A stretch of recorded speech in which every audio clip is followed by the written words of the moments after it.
My name is Ugoke Desmond Chinedu. I am a student of medical radiography, and most especially, I am a Christian, a born-again Christian. By God's grace, I was born in a Christian family, so I have always been around church. I've always known God, but not for myself, and that's where salvation comes in.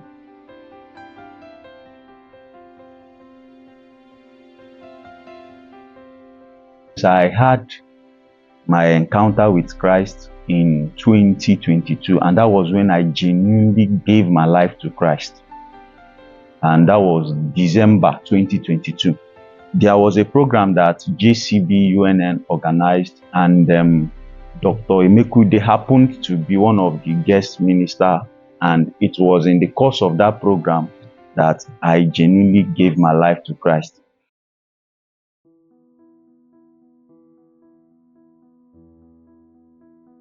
In my first year, I was not really paying attention to Christ. Before I got admission, I was pleading with God as a Jambite, God, help me, give me admission, and I'm going to give my life totally to you, and I'm going to work in your vineyard. That didn't really come out the way I said it. It didn't go the way I said it. I came into school. Now, next thing that I was open to was the workload, the fear of failing exams, the fear of having a low CGPA, a lot of things. So that made me to begin to develop fear. And in the course of developing fear, I also started to prioritize my academics over God. It was when I had my encounter with Christ that everything got redefined. How God affected my academic as a Christian is that He gave me peace, and He gave me that rest that I've been looking for, because it has always been running helter-skelter, trying to find a balance, trying to maintain a particular CGPA. But all those things, I have them complete in Christ. As a Christian, I am meant to have just one life. I'm meant to live a holistic life. And in that life, my Christian life, every other aspect of my life are integrated in my Christian life. And I adopted Christ to take lead in my academics. So I just got to realize that what has been happening to me was as a result that I have not come to know who Christ really is and what I can gain from Him.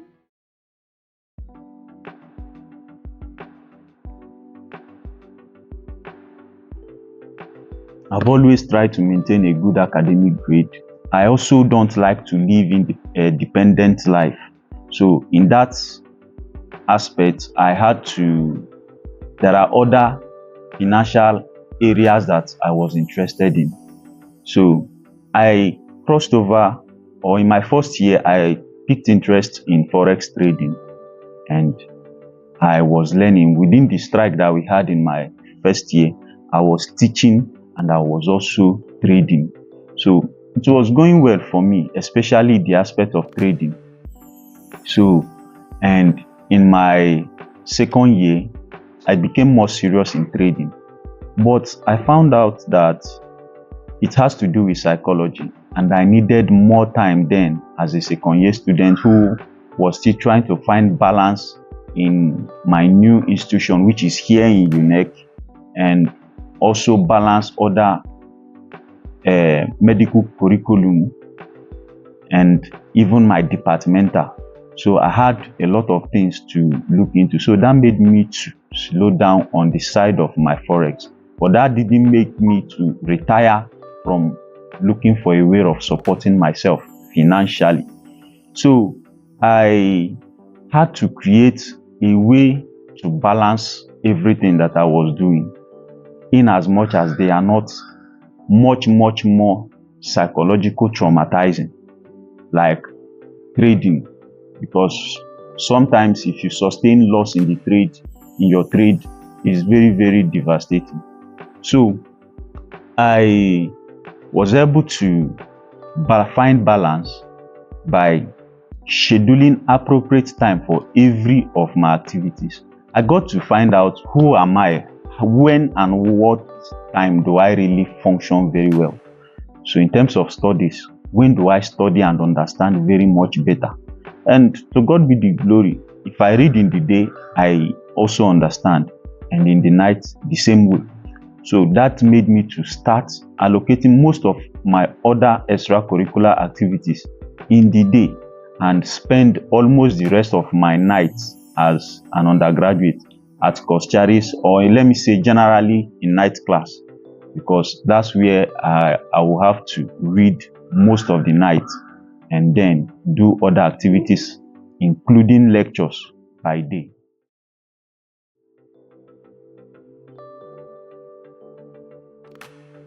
Actually, in my second year, because of the orientation I had about UNEC, UNEC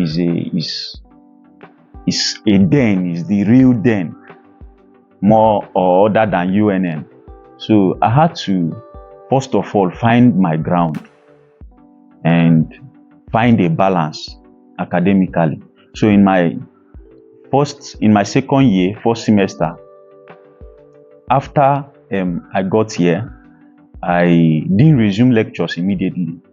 So I had to take my time, go around UNEC and understand the environment, know the lecture areas. Then now went to prepare myself. I did this thing within 3 days. Then started night class, even as a fresher in UNEC. So as at then, when I go to night class, it's sometimes we may just be 3 in the entire hall, MPB hall, because that was where I started my night class. Then I was consistent with it. After some time, that was February, that was during election break, everybody traveled, I stayed back. So my staying back was for me to read more and understand much more in preparation or in readiness for exam, which I think I wouldn't have been able to do that if I have never prioritized hard work and diligence. So while others were away, I was here in school. I go to night class every day, and I'll still go to day class because that period there were no lectures. So, and I have few things doing in my second year, fourth semester. So, and because of that, I have kept that night class culture from my second year, in fact, from my first year till my final year, even until the last exam that I wrote in this school. So, and talking of diligence, yes, I had to keep it consistent because that's the only way I feel like everything or anything that anyone does in this life produces a quality result. So I was consistent with the night class, I was consistent with my studies, and I was consistent with making research and understanding things before taking any action.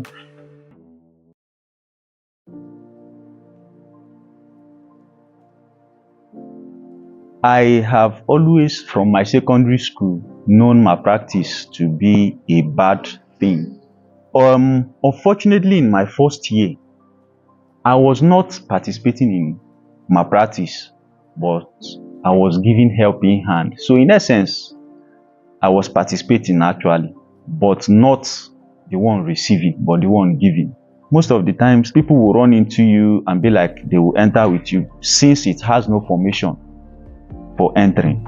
So, and we got there, and some of them will look into the system, my system, check my answers. I started school August 9th, 2021. That was the day I resumed lecture as a fresher in UNN. Then through 2022, I was still in first year because we had a long strike. So within those periods, I was still not really a true believer. Yes.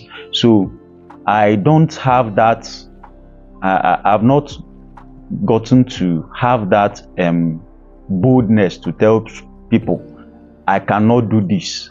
So especially when it has to do with friends So in essence, as at then, I was prioritizing friendship over my salvation.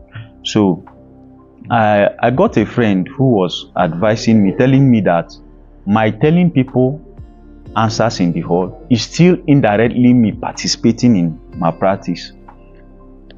And some of the days, it's just seeming like even God was not in support of it, because sometimes I will enter with people and I will be the only one that will be removed from the circle. So, but if I happens to stay where I would say something, I may not talk, but I will definitely allow you to look into my system. However, if you ask me to press previous, I'll press previous just for you to see, but I won't just talk. But even as that, all those things were still my practices. Then I received Christ in December 2022. So from then, I stopped anything as regards that. So all through my exams, from second year, first semester, till my final year, I never spoke in the hall. Because I've had several times that people will be talking to me, what is this, what is that? And I won't talk, because that is a principle that is guiding me. I got several temptations actually, because in my second year, I got like 2 to 3 offers to be paid a handsome money. But as at then, even until now, I prioritized my relationship with God over whatever they were willing to offer. So I didn't participate in that. I declined them, and my reasons were very straight, not as a principle, not as my personal principle now, but just that it is against my faith. That was it. So even in my final year, on the day that I signed out, I was writing my exam, and someone sitting beside me was kind of looking at my question. So at some point, she was like, this answer you chose was wrong. No, I was yet to choose that answer. I was just reading that question over and over and over again. It was our last paper, so we had time to write. So at some point, she was now telling me that this question, the answer is this, the answer is that. So because she has told me, I had to choose a different option. Even though that which she was trying to tell me was the answer, was exactly what I was already planning to write. But I had to choose another answer, just not to yield to whatever that is prompting her to tell me that. And eventually it got revealed, because immediately I chose my own option, which was not what she agreed or she directed me to do. She now asked me my own, that I should help her with a certain number of the question. And I told her, I actually spoke in the hall, but I spoke with affirmation. I don't do that. And that was the end of it. So as far as I'm concerned, my advocate is that every Christian should adopt zero tolerance to malpractice. It is against our faith, it is against our Christian value, and it is against who we serve. The Lord that have always been helping us, the Lord that brought us here, will definitely give us every reason to do well in our respective exams, regardless of how tough the course may seem to be.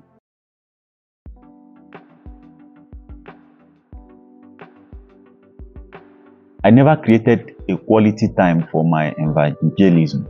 So in my area of evangelism, I wish I had one more year to spend in this school. That would have been my area of focus until the year elapsed. Then another one is my school's work.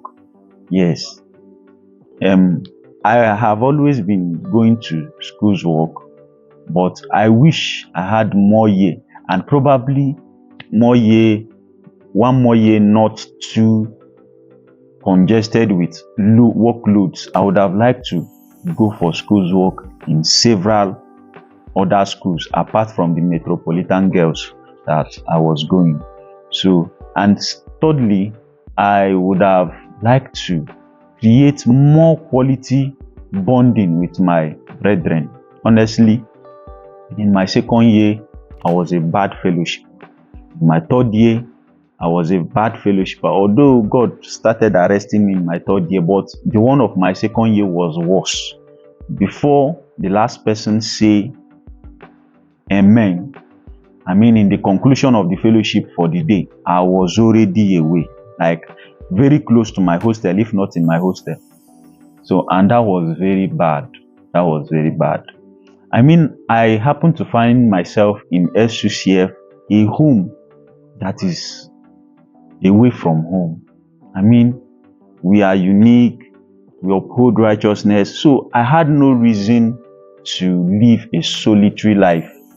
But I think that was my nature, which at some point I had to start to adapt to.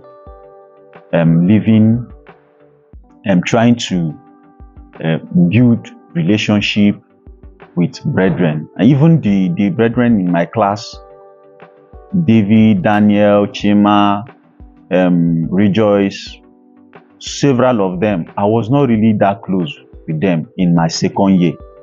Meanwhile, I appear in every activity that we had as new brethren.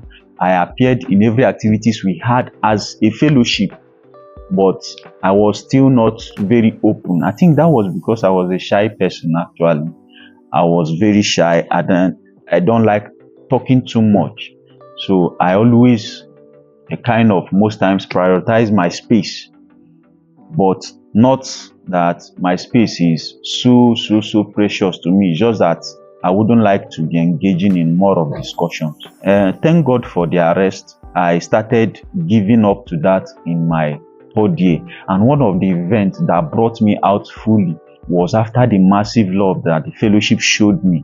Yes, I got involved in an accident in my second semester, third year, and oh God, SUCF showed me that they had everything: the welfare department, the president, the vice president, in fact, every single one in the fellowship.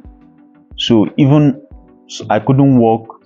Most of my treatments, I was being carried about with fellowship boss as if I was someone very important. So they made me important that season, and it really touched me, and it really showed me that the fellowship I've been seeing as just a place to attend activities, pray, maybe touch some secret growth, was more than that.